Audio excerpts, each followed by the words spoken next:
ये क्या लग रहा है कि ट्रंप ने जो पॉलिटिकल हथियार चला, बोलोगे सुमित भाई वो क्या, ट्रंप ने पॉलिटिकल हथियार ऐसे चला रही है, इसने बोला जी अगर कोर्टों ने ये डाटा ओवरटर्न कर दिया ग्रेट डिप्रेशन आएगा। कहानी ये नहीं है भाई, कहानी है जो बीएलएस के डाटा आए हैं और भी कुछ डाटा आए होंगे जो पब्लिक फोरम में नहीं आते। भाई प्रेसिडेंट है, उन्हें काफी सारा डाटा मिलता हो, इंटेलिजेंस एजेंसीज का असेसमेंट आता, सब होगा। मेरा जो अनुमान है, जो सूत्रों से भी खबरें आ रही है, जो एनालिसिस भी है, वो है काफी सारा ऐसा डाटा आया है जो अर्थ शेकिंग है, जमीन को हिलाने वाला डाटा। जब ये जमीन को हिलाने वाला डाटा आया, अब इन्हें लग रहा है कि यार we are sliding down the slope. इसने क्या कर दिया, अगर कोर्ट्स ने मेरा ये टैरिफ रिवर्स कर दिया तो ग्रेट डिप्रेशन आएगा। ये भाई साहब बेसिकली ऑलरेडी अपना कैविएट, जिसे कहते हैं कैविएट, अपना कवर, मतलब वो कैविएट डाल रहा उसमें कि भैया मैंने बोलो देखो मैंने ये कहा था, अगर ये कर दिया था। ये जो ये जो यूएस क्या क्या नाम है इसका यार, US bureau of labour static, ULS जैसे कहते हैं, जो उसके नंबर आए हैं, अगर आप उनका अध्ययन करें, इसका मतलब है यू टू, और सीपीआई के नंबर 2-3% की गिरावट बताई जा रही। We are already talking of kind of we are in a crash. ये कोविड में जो 2020 का आंकड़ा था उससे भी घटिया आंकड़ा है, राइट। आपका जो अभी इन्फ्लेशन क्या यूएस में बढ़ा है, क्या यूएस में बढ़ने वाला है? मैं आपको नेक्स्ट प्रेडिक्शन दे दूं, यूएस में का इन्फ्लेशन बढ़ चुका होगा, अभी नंबर रिपोर्ट नहीं हुआ, या 2 से 3% बढ़ेगा। सीपीआई आपका गिरेगा। अगर सीपीआई आपका गिरेगा और इन्फ्लेशन बढ़ गया, you are heading for big trouble. अभी मैं आपको बता दूं, यूएस के जो एक्सपोर्ट्स है, एग्रीकल्चर की बात करें, एनर्जी की बात करें, मैन्युफैक्चर की बात करें, इन सब में एक रिटेलिएशन आ रहा है, इन सब में एक गिरावट आ रही, क्योंकि इनकी जो डिपेंडेंस है ईयू पे, चाइना पे, रेस्ट ऑफ द वर्ल्ड पे।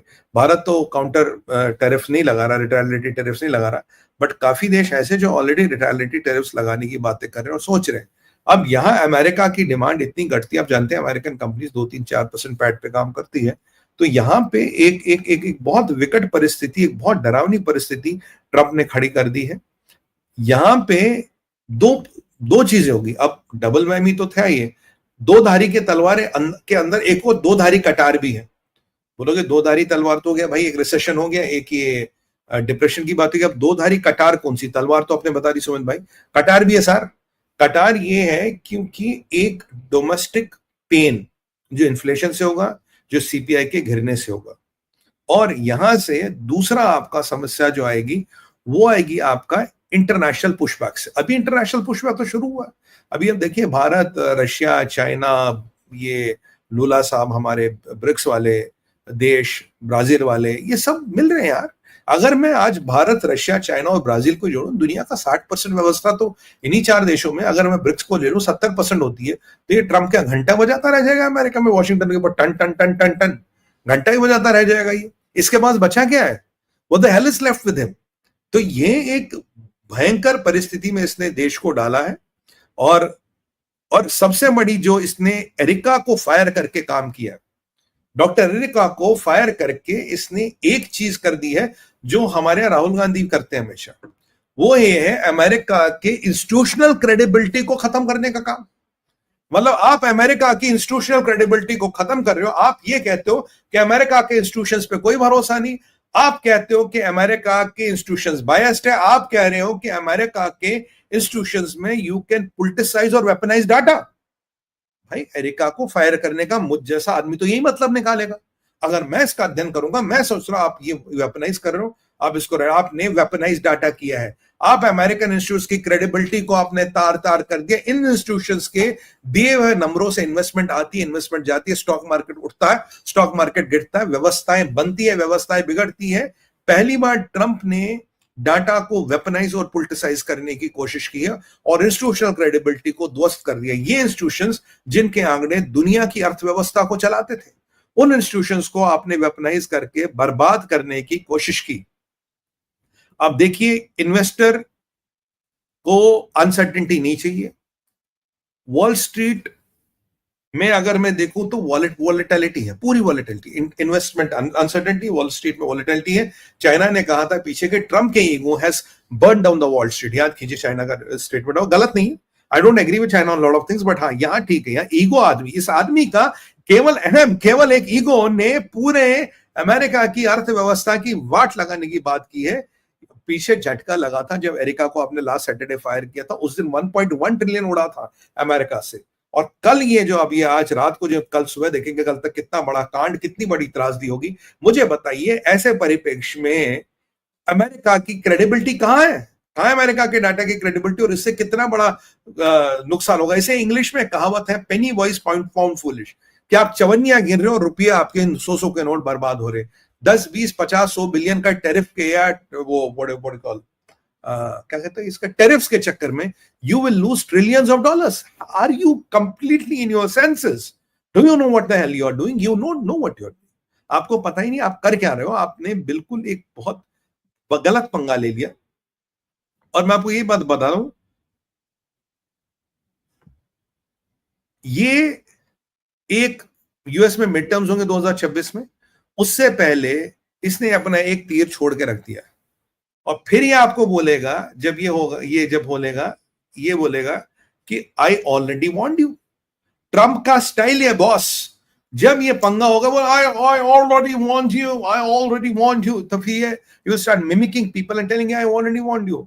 मिड टर्म से पहले ये एक अपना कवच, अपना एक कैविएट बना रहा है, अपने कैविएट से डाल दिया, अपना कवच बना रहा है। और ये आपको कहीं ना कहीं एक, अगर रिसेशन होता है, अगर डिप्रेशन होता है मिड टर्म इलेक्शंस का, जिसपे 2026 में इंपैक्ट पड़ेगा, तो उससे पहले बोले मैंने तो आपको बोल दिया था, I had already told you, मैंने तो आपको वार्न किया था ये होने वाला। तो इसमें नई बात क्या, I could see it, I could tell it. और फिर ये will start blaming everybody, Democrats, Obama, हर एक को ये ब्लेम करेगा। जहां तक ये डिलिंकिंग ऑफ सप्लाई चेन्स के लिए टैरिफ चाइना पे लगाने की बात थी, तब तो ठीक था। पर इसने दुनिया भर से पंगा ले लिया। ये जो बिल्कुल, ये जो मैं आज आपको एक्ट की बात करता हूं, स्मूथ हार्वे एक्ट ऑफ 1930 का, ये क्या पुनर्जन्म है अगर मैं बोलूं, बेटा it is the ghost has come back from to haunt us. That is what it is going to. अपनी तो वाट लगाएगा बाप, हमारी साथ में लगाएगा। इसकी समस्या ये है। अच्छा, इंडिया जैसे एलआई पे टैरिफ लगा के आपने क्या किया मालिक? You have strategically, politically and economically hurt your best bet in Asia. You're strategically, politically and economically trying to disrupt the market, जिसका मार्केट पोटेंशियल 100 साल तक का है। आपने उसको डिसरप्ट करने का प्रयास किया श्रीमान ट्रंप, और ये आपको बहुत भारी पड़ेगा, क्योंकि आप कल रहेंगे नहीं रहेंगे। दीज स्कार्स, ये जो जख्म लगे ना यहां, ये जो विश्वासघात के जख्म लगे, ये विश्वासघात के जख्म हमेशा रहेंगे। This will always be there and we have to live with them. और याद रखिए, मोदी जी कभी कुछ नहीं भूलते। Don't expect Modi to be forgive. Modi भूलते नहीं है, ना मोदी भूलते हैं ना माफ करते हैं। Modi never forgives and forgets. You will be hit. आज देखिए ना, आज जो खबर आई है $3.5 बिलियन का, इनके जहाजों की डील खत्म कर दी ना, जिसमें प्रेसिडेंट एटाई वो हंटर्स थे, इनके बोइंग खरीद रहे थे, खत्म कर दिया। और साहब वो छोड़िए, राजनाथ सिंह जी को जाना था अमेरिका, और राजनाथ सिंह जी काफी डिफेंस की डील्स वील्स में अमेरिकन के साथ बात कर रहे थे, कैंसिल हो गया। Rajnath Singh ji cancel this visit to America. बोला भैया राम राम, तुमसे कोई व्यापार नहीं करना। मैंने हमेशा बोला इन लोगों से व्यापार करो, प्यार इनसे कभी मत करना, ये कभी दोस्ती के लायक नहीं है। इनको बिल्कुल राजनाथ सिंह जी ने कैंसिल कर दिया, बोला हम अमेरिका नहीं जा रहे।